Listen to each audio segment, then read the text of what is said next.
Magandang hapon sa ating lahat. Ah, Currently ay nandito tayo ngayon sa isa sa mga hotel sa Newport City at tayo ay nag-test lamang sa ating signal.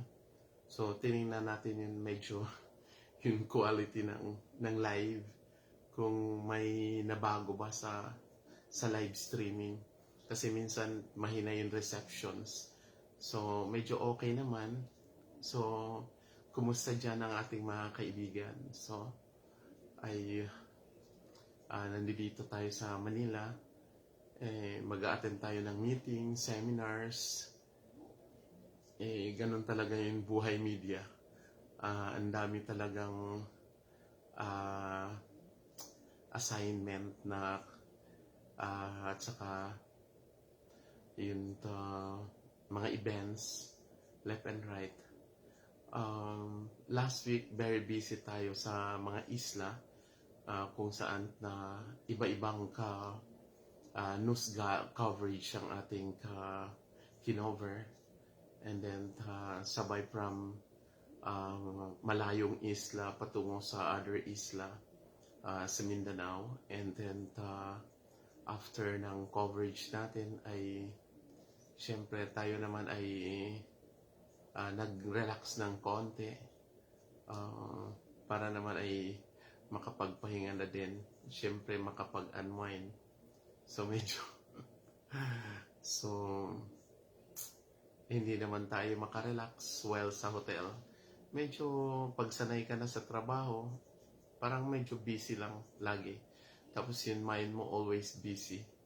Kaya pag stress ka, kasama yun buhok mo ay nai-stress din. Chinek natin ano yun, saan tayo nakakonect ngayon. Yan. Medyo yan.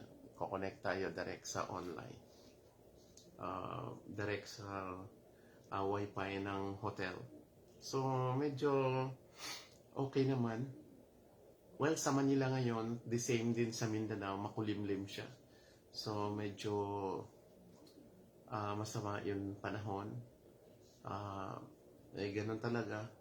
Sometimes okay, sometimes kanina nasa airport tayo, medyo matraffic masyado. So ang Newport kasi ano lang, malapit lang sa airport o daan lang, pero pag nag-taxi ka o nag-grab, medyo malayo na kasi talagang yung traffic talagang kanina bumper to bumper talaga yung traffic. So anyway, ay medyo nagre-relax na, nag-iikot. After ng mga meeting, seminar, ay syempre nag-glansin pa tungo sa mall at hindi rin tayo nagigimik masyado kasi usually hindi naman ako talaga nagigimik masyado. So it's just that na may time pupunta sa ibang area, parang ganun. So bakit ako nag-live ako, nag-test lang ako sa phone kasi medyo yung phone ko nung nasa airport ako ay bumagsak. So yun ano pa tawag, yung screen niya medyo nabasag, tapos kasama yung glass sa loob, so dual na yung glass na medyo bumagsak siya masyado. So ayun, nagtetest ako sa phone ko ay kung okay din naman, na medyo siguro after ng live titingnan ko kung maganda yung receptions para naman at least ay makita ko kung ay maganda. So kinukumusta natin yung mga friends natin, medyo matagal-tagal na rin ako hindi nagla-live. So yan, matagal na rin ako hindi nagla-live. So bibihira lang. So eto, nagtatry kung okay. So tinitingnan ko yung audio ng phone, tapos yung video kung okay lang ba. Kasi nang bumagsak yung phone ko, medyo malakas masyado yung pagkabagsak. So, ano, so, pagkabagsak niya, so, ay basag talaga yung hindi naman yun doon lang sa may camera yun nabagsak, so doon yung tumama sa may camera pa talaga. So syempre pag camera medyo affected na rin yung audio, ewan ko lang kasi medyo naghahaming pag tumatawag, so we'll see. Medyo dito naman sa hotel, tuloy pa rin tayo. Medyo diet lang para hindi tataba, para mabilis tumakbo. So, sa ating mga kaibigan na may nanonood ngayon, na maraming salamat din sa always pag-subaybay, and then pag-appear sa ating ano naman tayo nagpapasalamat kasi ay tuloy-tuloy pa rin tayo na sinusuportahan ng ating mga kaibigan at syempre ating mga followers. Maraming salamat po talaga kasi ang tagal ko na din kasi hindi nakapagpasalamat sa live. So, gusto ko rin magpasalamat. So, ito yung chance while nasa Manila, habang medyo hindi busy sa ginagawa after mga series of meeting kanina, tapos din. So, eto, habang nakaupo, ay nagtatry ako mag-live. So, i-recheck ko ulit yung, tawag dito, yung phone ko. Teka, kunin ko muna yung phone ko. Yung isa, check ko.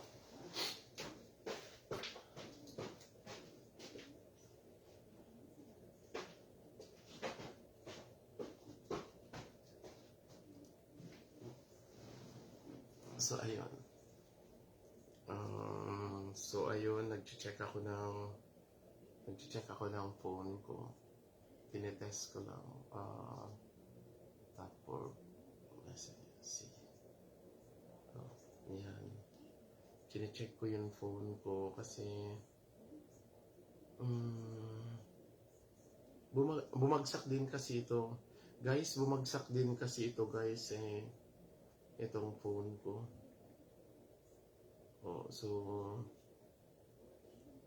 Bumagsak din kasi ito, guys. So, yun.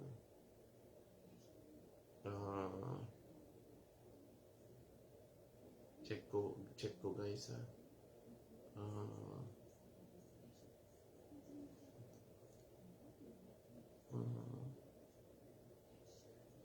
check ko din ito, guys. Kung yan, chine-check ko, guys, kung ito din ay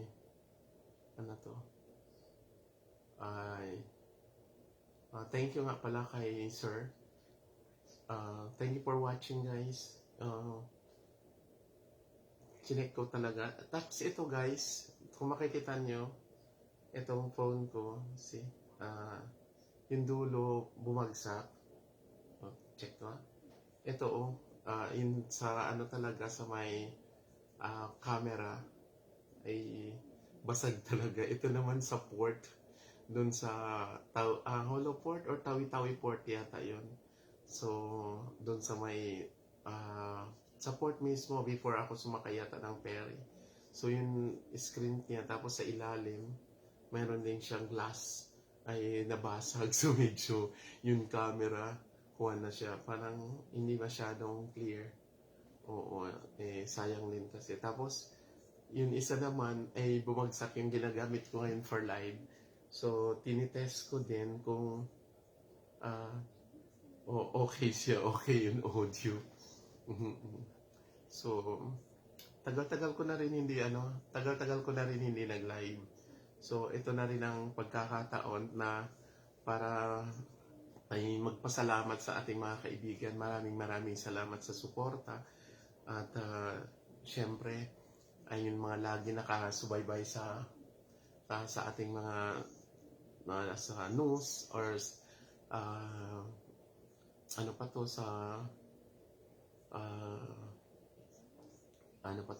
ating mga posts. Currently, guys, ay nagtatanong kung kamusta na tayo. So far, okay naman tayo. Sorry guys.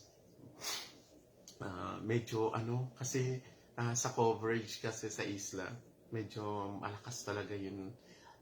Sobrang init talaga sa isla. And then at the same time, ang lakas ng ulan. Ang lakas ng ulan sa isla. Tapos mainit. Tapos bigla kang maulanan. So, sorry. Ito medyo ano ka na anong tawag doon. Medyo may colds. Pero light colds lang naman. Amen, pagdating namin sa Buanga City, ay mainit din. So, ang ginawa natin last week, guys, yung coverage natin, nagkaroon kasi ng GovArm coalition na nandoon lahat ng mga governors na from different parts sa BARM ay dumalo doon para sa coalition. Then nag-cover kami sa open field na sobra talagang init na ang sobra talagang init doon. So ito yung yung mga kandidato preparation for kasi forthcoming elections. So yun, earlier pa ay siyempre nagugrupo-grupo na sila. So ang nangyari, ang init talaga doon, guys. Ito ma-explain ko lang. Laki ng ground na binuksan doon. So napakainit talaga. Napakainit talaga ng doon, ng araw. Pagkatapos ay umulan pa. So hindi naman masyado, pero talagang ay siyempre, pag nabasa ka konti, automatic ka nagko-colds na yun. So after that, after 2 days, ay nag-move tayo to Tawi-Tawi. Dumating kasi doon si President Marcos na dahil sa naghatid ng tulong sa ating mangingisda. So ang tulong sa karagatan, sa kabundukan na, tapos yun sa syudad. So binigyan niya ng tulong doon, yung mga cash assistance program na ibinigay nila na tulong sa provincial government ng Tawi-Tawi. So after noon, stay tayo ng siguro mga 7 to 8 days kasi 5 days yata prior dumating si Presidente, inauna tayo dumating. Kasi medyo mahirap doon pag hindi ka mauna dumating. Kasi napakalayo kasi ng isla, tapos napakahirap yung travel papunta doon. Lalo na pag nagbo-boat ka, medyo mahirap-hirap yung boat papunta doon. So, yun, mainit. Medyo naman maganda yung pagpunta natin ay medyo kalmado yung panahon. So, kalmado yung dagat, yung panahon. So, medyo walang hangin, wala rin ulan. Tapos, kalmado yung alon. So, napakaswerte lang siguro natin na ay yung pagpunta natin doon. So, so happy pag sa ganon. So, after that, maybe siguro kung hindi 8 days, 10 days, then bumalik ako sa Holo. Nag-boat na naman tayo from Holo, going to, from Tawi-Tawi going to Holo. So, pagdating doon sa Holo, ay nagstay tayo ng ilang araw. So, kailangan naman natin lumuwas ng ng Zamboanga City. Then, pagdating sa Zamboanga, nagstay ako doon mga 4 days. Then, from other hotels to another hotel. So, yung last nag-check-in ako sa Martian Garden Business Hotel. So, yun, Martian Garden Business Hotel. Nasa downtown ng Zamboanga. So, yun experience ko dun sa Zamboanga, medyo siguro nabawi lang kasi may bagong bukas na restaurant doon na nag-o-offer ng boneless chicken, which is yung with garlic na masarap. So, nabawi na lang doon yung pagod mo, tapos doon. And then, like nasa Zamboanga, from hotel, baba lang kakain, sa resta, balik doon sa hotel. So, medyo wala talagang panahon, guys, para sa maggala. So, hindi tayo gumagala. So, wala.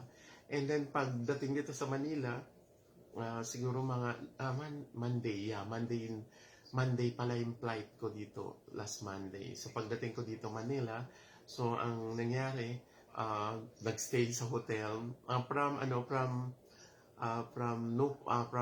hotel, from airport to Newport City, isang ano lang naman yung pagitan, parang isang kalsada lang na parang highway. Tapos pag alis mo sa kabilang daan, papunta dito, sa kabilang daan naman, ito na yung Newport City. Kaso lang, kahit malapit, matraffic talaga siya, talagang bumper to bumper. So, medyo mataas. So, ang ginawa natin, doon tayo duman sa kabila, sa runway. So, sa Terminal 3, may runway doon na dadaan ka na lang na latest in design, latest in, latest sa, sa mga equipments niya. Kumbaga ay hindi ka mapagod masyado kasi para lang siyang mayroon siyang escalator na flat na tatayo ka lang. Parang airport din na tatayo ka lang tapos magra-run na siya.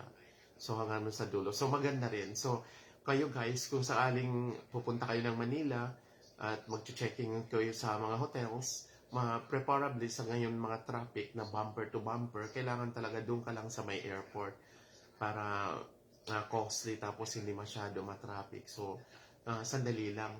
So pwede ka dumaan doon sa airport, umakyat ka sa elevator. So, from doon sa arrival area, akyat ka lang doon sa escalator, tapos doon ka sa LD or LE, tapos sa taas, tapos pagbaba mo doon, meron na mga hotel bus na doon nakatambay para papasok ng Newport Hotel. So sa Newport Hotel kasi, this is a group of hotels, na daming hotel dito na member sila lahat ng international groups of hotel. Sabi nila, ISG, International Hotel Group. IHG pala, International Hotel Group. So, mga miyembro, so nandito lahat yung mga hotel. Pili ka na kung, depende yun sa pricing na gusto mo, nandito na yung hotel. So, yun isa sa mga natin na maganda dito. So, malapit lang. So, dito naman sa Port City, ay for info guys, na mayroon siyang concert hall na doon sa Performing Arts Theater nila, sa Newport Performing Arts Theater, na always na yung mga artista doon sila doon sila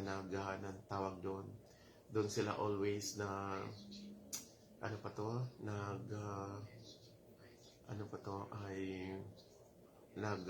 nag-concert, ganon. Shout out pala sa nanood sa atin. Thank you so much. Medyo hindi naman to supposed mag-live, pero nami-miss ko lang mag-live, na ito na siguro yung panahon ko mag-live kasi medyo relax ako after all series of meetings and events and coverage. So medyo naka-relax, medyo jamming lang. Kasabay na rin dito yung pag-test ng phone ko kasi mahirap bumili ng phone. Pag every now and then bumibili ka ng phone. So tinetest ko po yung phone ko kung okay naman siya. So yun yung ginagawa ko. So matagal pa tayo mag-stay dito sa Newport City guys. Ay mahaba-haba pa yung mga meetings ko, yung seminars ko. So bago tayo babalik ulit sa area of AOR natin. So yun, hopefully ay pa rin, nagpapasalamat tayo kasi sana tuloy-tuloy na healthy tayo always, na praying to the Almighty God na ay sana, alhamdulillah, na we will all be safe and healthy to cover all those events that being tasked to us, na sana ay tuloy-tuloy yung natin.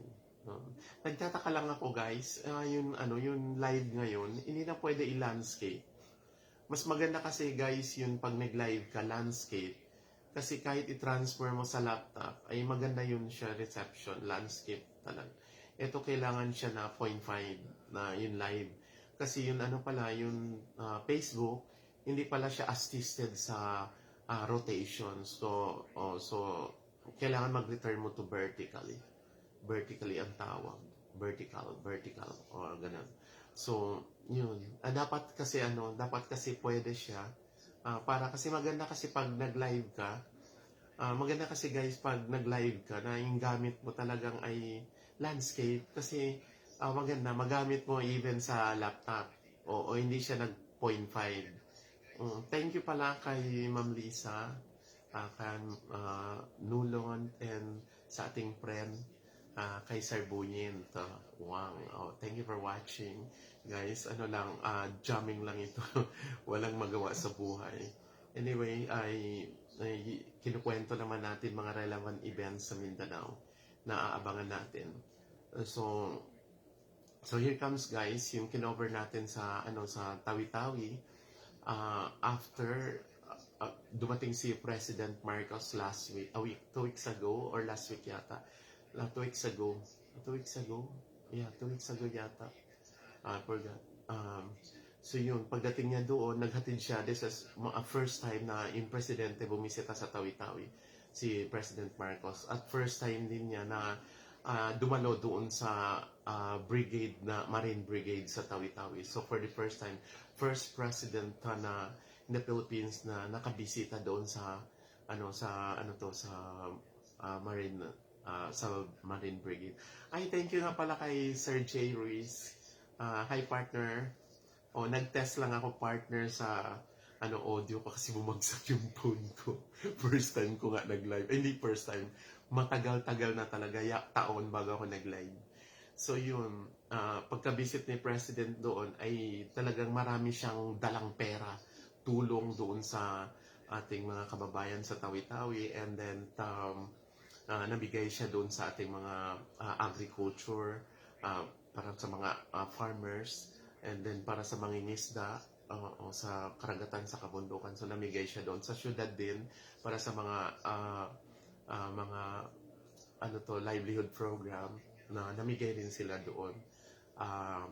Cash assistance program ang sinasabi kasi doon. So kaya nga sabi namin doon, mas maganda siguro yun kay itutuloy yung long term na long term yung humanitarian assistance program in a long term para naman ay masustain natin.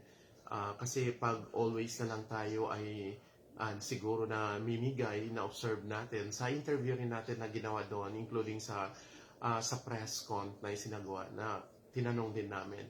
Kasi pag always tayo pag always tayo namimigay ng isda, always namimigay ng isda, tapos hindi natin turuan mangisda, ang ating turuan kung paano manghuli ng isda, yung mga kababayan natin. So, paano na pag wala na tayong mabunot na ibigay sa kanila.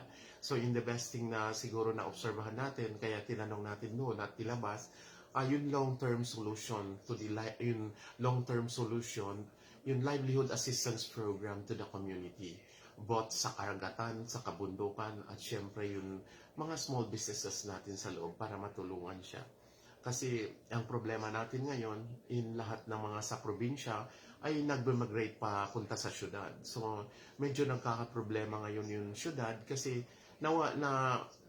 parang wala nang trabaho doon sa syudad. Kasi yung taga-probinsya ay nagsiksikan na doon sa mga cities. Which is definitely hindi naman siya medyo kagandahan siguro. Kasi dapat siguro yung mga kaibigan natin sa probinsya ay bumalik sila doon sa kung saan probinsya sila, para ang nakikita natin doon para ay doon sila mamuhay. Pwede naman sila magtanim. Para mabuhay yung agriculture. Pwede sila magtanim kasi mahal na ngayon yung mga gulay, yung mga lahat, even nga chili ay mahal na. So, pwede tayong bumalik magtanim doon kaysa naman magtiyaga tayo dito sa syudad na wala tayong masyadong stable na trabaho. At kung ang compare, mas mura rin yung sweldo kung compare natin. Pero, pag doon tayo magtanim, ay kung ayusin natin yung pagtatanim, mag-i-earn tayo more than that pa. So, stable pa yun siya. Kaso lang, kailangan talaga yung government ay talagang palakasin natin ang ating agriculture, yung farming. So, nakita natin na medyo humihina yung farming natin. So, kailangan talaga na ay tayo, kung wala naman tayong ginagawa sa syudad, ay nakatambay lang tayo, walang trabaho, bumalik tayo sa probinsya. Doon tayo ay magtanim sa sarili natin lupa. Kasi mas maganda noon, wala kang boss, walang oras doon. Nasa sayo yung oras kung kailan ka magtatrabaho. So sa karagatan naman, medyo lesser yung yata in support doon, hindi masyado. So kailangan mag-concentrate tayo din doon sa tulong sa ating mga fishermen. Yung full force yung tulong natin sa livelihood assistance program sa karagatan at sa kabundukan para makatulong sa ekonomiya ng ating bansa kasi medyo humihina ngayon. Karamihan kasi ng mga kabataan ngayon ay mostly nakatambay na lang sa cellphone, walang ginagawa. So cellphone ng cellphone, so yung mga parents na problema kasi aside na for example pag estudyante ka na nakababad ka sa phone, bumibili ka pa ng load, binibigyan mo pa ng allowance, binabayaran mo pa yung boarding, tapos nandun pa yung pagkain nila. So, talagang maghihirap yun every families that we have. So, siguro ang maganda doon, ating mga kabataan din na tumulong din sila. Hindi basta na nakababad na lamang sa cellphone. Kasi pag hindi sila tutulong, so mahihirapan talaga yung mga yung pamilya nila. So dapat tumulong din sila doon para gagaan yung hanap buhay ng ating mga magulang. Kasi wag lahat iasa sa kanila. Kawawa naman sila. Wala naman kayo ginagawa kundi nag-ML lang, naglalaro. So ito yung pwede natin na ma-encourage sa ating kabataan kasi na medyo taghirap ngayon. So pag hindi ka nagtrabaho ng gusto, ay kulang pa yung sahod mo kasi mas malaki kasi yung halos yung gastos kasi yung kinikita mo. So, kung tutulong siguro ang ating mga kabataan doon sa mga magulang nila, so talagang masusustain natin, masusustain nila yun kanilang kay pang-araw-araw. Kasi pag nagbabad ka doon sa cellphone, wala naman tayo mangyayari sa'yo doon. Kasi yung cellphone na yun ay gastos sa load, gastos sa lahat, ay talagang ay masisira pa yung yung mata mo pag hindi ka tumigil doon na 24/7 hanggang magdamagan nandoon, no? So hindi hindi kaligayahan hinahanap mo kundi sakit. So normal naman yung mag-cellphone, so, pero minsan-minsan siguro maglalaro. Huwag magbabad ngayon katulad na nakikita natin na 24/7 yung mga bata. Tapos halos 24/7, halos 24 hours nandun lang sa telepono na nakababad na naglalaro ng mga games. So, ito sila yung panalo, yung mga network na to kasi kumikita sila. Kayo, talo kayo dun kasi kayo nakababad sa kanila, kumikita sila, kayo hindi. So, siguro, the best thing dito, para ma-sustain natin yung mga parents natin, makatulong tayo. So, hindi lang yung matulungan natin yung pamilya natin, makatulong din tayo sa ibang tao or sa ating bansa, makatulong din tayo kasi pag nagtrabaho tayo, tutulong tayo magtrabaho sa kanila, tutulong tayo sa kanilang pagsasaka, sa kanilang pangingisda, sa kanilang mga livelihood program, mga sari-sari store na meron sila, tutulong ka doon. So, siyempre, papasok na rin yun sa economic activity na buhay. Pero pag ikaw naman nag-ML araw-gabi, 24/7 o 24 hours, tapos 24/7, na talagang wala tayong mapapala doon. So, ay sakit ng ulo ng ating pamilya lamang yung mag-gain natin doon. So, kailangan talaga tumulong tayo doon, guys, sa ating mga parents. So, yun yung naobserbahan natin doon sa mga probinsya. Kasi hindi lamang sa syudad ngayon, yun mahilig mag-ML, maglaro, nakababad, kahit even doon sa mga probinsya na nakita ko. Kasi pagdating namin sa mga probinsya, nag-iikot din kami. So, the same din yung mga kabataan ngayon, nakababad doon sa mga game, mga gamers, so nakababad sila doon. So, siguro ay kasi compare sa mga ating mga kabataan noon, yung kabataan ngayon ay hindi talaga naglalaro. To be honest, yung kabataan natin ngayon, noon tayo ay wala talagang panahon maglaro. Kasi ay bubugbugin ka ng parents mo pag hindi ka tumulong maghanap buhay. So, nandun ka talaga naka-assist sa parents mo. Totoo nga naman, kailangan talaga tumulong ka sa kanila. Kasi hindi lang naman sila yung nakaka-benefits doon, ikaw, yung buong pamilya mo. So yun yung inaano natin doon, yun yung ah, na-obserban. So compare sa mga kabataan ngayon, malayo talaga. Kasi yung kabataan ngayon, mostly nakababad sa cellphone. Yung noon, tumutulong sa hanap buhay. Kung anong ginagawa ng parents, sumasama sila doon para maghanap buhay. So medyo malayo talaga sa yung mga Gen Z ngayon compare sa ating mga kabataan noon. So hopefully, na ating mga kabataan ay magkaroon din sila ng ah, na malinaw pag-iisip na hindi lamang yung responsibilidad ng magulang na magulang para sa mga kabataan, sa kanilang mga anak. Kailangan din yung mga bata ay tumulong din sila sa ating mga magulang para naman ay masustain nila yung pang-araw-araw pangangailangan ng kanilang pamilya. So yun, hindi lamang natulungan mo na ay ikaw, pamilya mo, nakatulong ka rin sa bayan kasi meron ng economic activity. So, parang ganon. So, syempre, pag nagtanim ka, ibebenta mo, ay umiikot na yon. Mabibili ng iba, tapos yung pera mo, may pambili mo ng iba, so umiikot.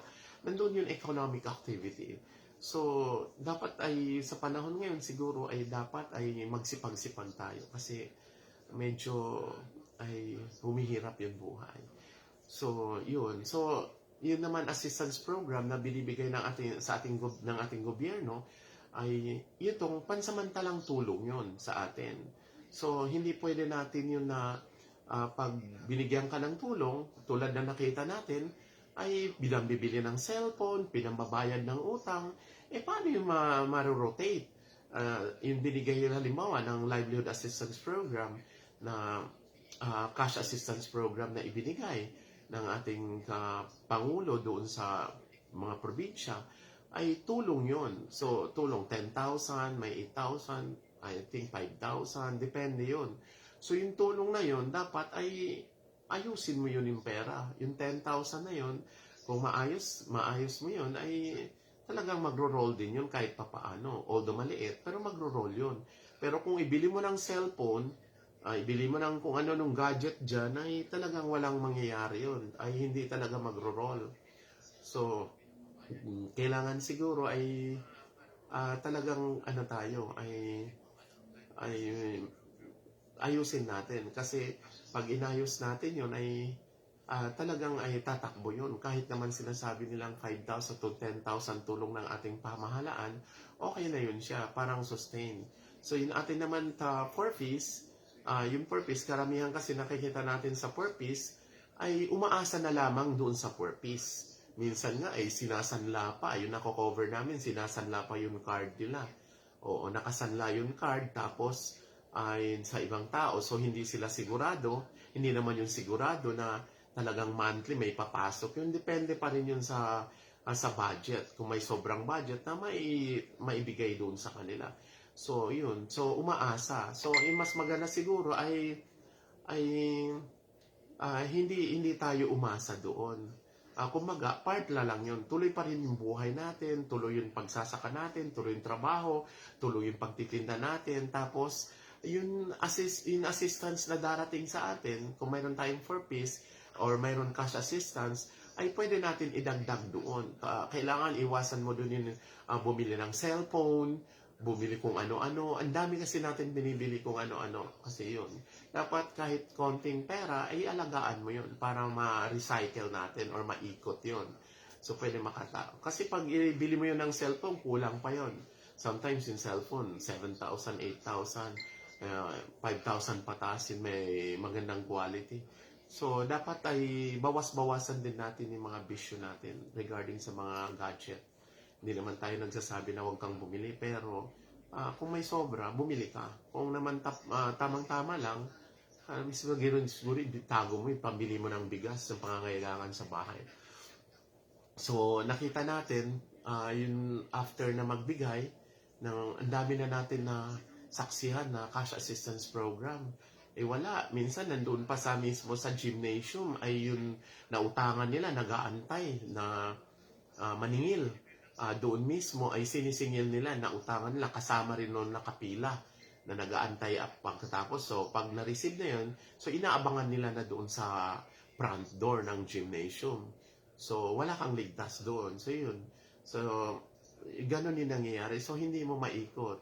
So, lalo na pag binili mo agad yun ng cellphone, wala na yun. Goodbye na yung pera doon. So, wala nang ikot-ikot doon.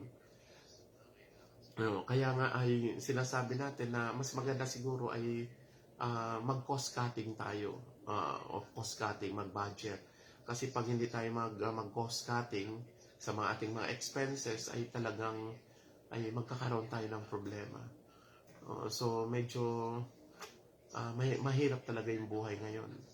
So kailangan talaga tutulong tayo sa ating mga magulang. Hindi lang sinasabi natin na nakababad ka doon sa mga cellphones o sa mga gamer ka.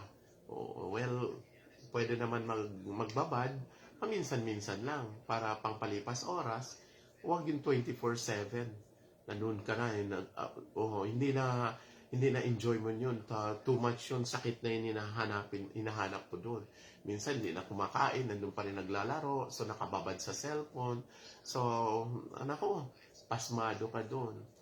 So, yun yung mga natin. So, hopefully by next week, ay tayo naman ay babalik ulit sa, mag-stay tayo dito guys sa Manila for at least 2 weeks, more than a week more.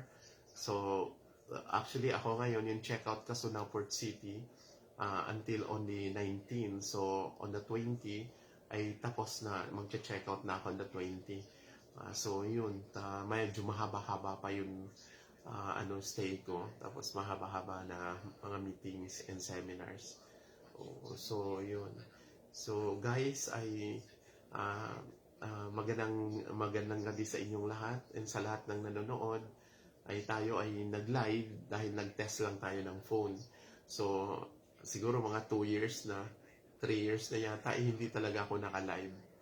Kasi ang pandemic pa yata coverage ko sa Patikul, yung training. So, yun yung nag-live ako. So, ngayon siya nasundan. So, I think pandemic 2020 yata yun, 2021, 22, 23, 24. So, siguro mga almost 3 years na. So, ngayon lang ako nakaulit ng live. So, medyo nami-miss ko din guys mag-live. Pagpasensyahan nyo na kasi nagde-test layo ng phone. So, kaso lang, medyo naiiba lang ako sa live ngayon kasi medyo hindi ko gusto yung 0.5. Mas maganda yun, yung landscape. Kasi maganda siya pag nag-live ka. So, pag itong 0.5, pero half lang. Pag sa computer, ay half lang yung nakikita mo. So, blanco yung both sides. So, hindi siya maganda. Vertical daw. Yun, sabi ng Facebook. Sabi ni Facebook. So, yun. Medyo, alanganin. So, ngayon, ay talagang madilim na dito. Nakikita ko. Nasa kasi sa outer view ako ng Newport City. So, from the hotel, nakikita ko. So, maluwang din, guys, yung hotel ko. Kata-transfer ko lang sa ibang room. So, malapad siya. Maganda. So, ito. Ang kinuha ko dito ay matrimonial bed naman. Yun doon, yung previous, kahapon at saka yung the past few days, ay twin beds yung kinuha ko. So, ito, maganda naman siya. Talagang makarelax. Talagang napakaganda yung hotel sa Newport. Maganda talaga lahat. So, yun. Pero, dahil sa lakas ng aircon, medyo colds. Tapos, yun doon sa hotel sa Zamboanga, ay hindi ko talaga mahanap-hanap yung remote. Kaya, talagang naka-16 lang siya doon. So, 16 yata. 16. So, medyo malakas talaga yung aircon doon. So, hindi makontrol. So, non-stop yung low. So, medyo nakatutok ako doon. Kaya, ay talaga ngay mako-colds ka talaga doon. So ngayon, medyo okay naman yung aircon ko yata naka 21 degrees. 21 na? Yeah, 21. Naka 21. So, ganon. Nami-miss ko yung partner ko. Hi partner, J. Ruiz, thank you for watching. Kay Ma'am Lisa, thank you. Kay Sir Bong, thank you so much. Kay Sir Al. Sir Al, thank you so much. Watching from Sulu yata sila. Tapos si Ma'am Lisa watching from yata ay part ng dito sa southern Mindanao. Yeah, sa southern dito sa north yata, sa north, yes, from the north. So yun to. So kay Sir Bong, ewan ko saan si Sir Bong tayo. So thank you so much guys na I hope ay hindi naman kami may i-enjoy dito sa Manila kasi hindi naman tayo mamamasyal kasi trabaho lang po. So, a lot of young people is asking us or asking me and my friends asking us na anong ginagawa natin dito. Na of course, ay ginagawa natin dito, nag-a-attend tayo ng meeting and seminars. Part pa rin sa broadcast. Part pa rin sa coverage natin. So, yun previous month naman, busy kami doon sa seminars, sa media seminars ng Asian Institute of Journalism ay AIJC doon sa sa Davao, Zamboanga. Tapos matagal, every 1 week, at least 1 week yun, 3 to 4 days, 1 week yun yata, almost 1 week. So yung travel time namin, so doon sa Davao, pinag-usapan yung preparation ng media to cover the BARM elections, kung matutuloy man ang elections doon. So yun yung nililay down nila yung mga dapat natin gawin for security reason, kung ano yung mga dapat gawin sa on the part ng media to cover that event. Kasi kung matutuloy yun sa BARM, this is a special elections. This is the first time that you will be covering BARM na under ministerial, parang ano yung form, ministerial form, parang ano pa to, yung BARM, different kasi BARM para Manila in kuwan set up, parang doon sa kanila chief minister, so walang minister dito. Sa atin dito may secretaries, doon sa mga chief minister, mga minister of yung mga ganun. So medyo may kaibahan siya. So ito yung first time na mag-cover ng BARM na ganitong setup ng form of government. So compare dito sa Philippines, sa Manila or sa other part outside BARM. So iba yung pag-cover doon. So medyo mahigpit yung, usually mahigpit talaga yung labanan ng mga candidates pag election, especially sa BARM. Hopefully, we're just praying na very smooth ang magiging formation nila ng mga grupo at saka yung preparations ng ating mga kaibigan sa ground. Hopefully na siya, na in God's will na safe lang siya, kumbaga chill lang. So yun natin. So alam mo naman pag sa Pilipinas talagang yung election ay may medyo magulo-gulo. Medyo lang. Hindi natin alam ko sa itong election kung ano ba talaga. So, yeah. So, guys, thank you so much for watching. Magkikita-kita pa rin tayo. Siguro susubukan natin mag-live ulit. So, tingnan ko yung output ng live natin. Kung maganda naman, depende naman yun. Pwede naman natin i-delete or what. Thank you so much guys for watching. Sa ating mga friends, thank you so much. And then, pwede naman yung panoorin ng live. Thank you na rin guys sa lahat ng mga kaibigan natin na sumusuporta sa ating page. And pwede rin po kayo mga kaibigan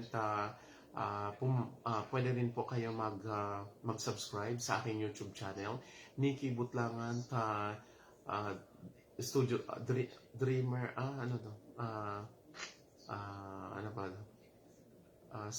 Dreamer Studio 6 Production pala. Dreamer Studio 6 Productions. Nikki Butlangan, likes and follow and subscribe nga pala pa mga guys, mag-subscribe kayo sa aking YouTube channel. So Nikki Butlangan, Dreamer Studio 6 Productions. Tapos naman pwede kayo mag-follow sa aking page, Nikki Butlangan News Stringer or Nikki Butlangan News Stringer. Tapos pwede rin po kayo dito like and follow. Pagkatapos pwede rin kayo magpa-add kasi marami pang bakante na hindi ko ina-add dito sa personal account ko sa Nikki Butlangan. So guys, pwede po mag-subscribe din po kayo sa page ng aking best friend, sa aking partner si Jay Ruiz, Talks at sa YouTube. So pwede yung hanapin tapos mag-subscribe lang po doon. Alam ko napakarami ng watchers, subscribers si partner ko si Jay. So, thank you so much. Maraming salamat po sa inyong lahat and we'll see you then. We'll see you in the next live. Salamat po ay bye-bye. Have a blessed night to everyone.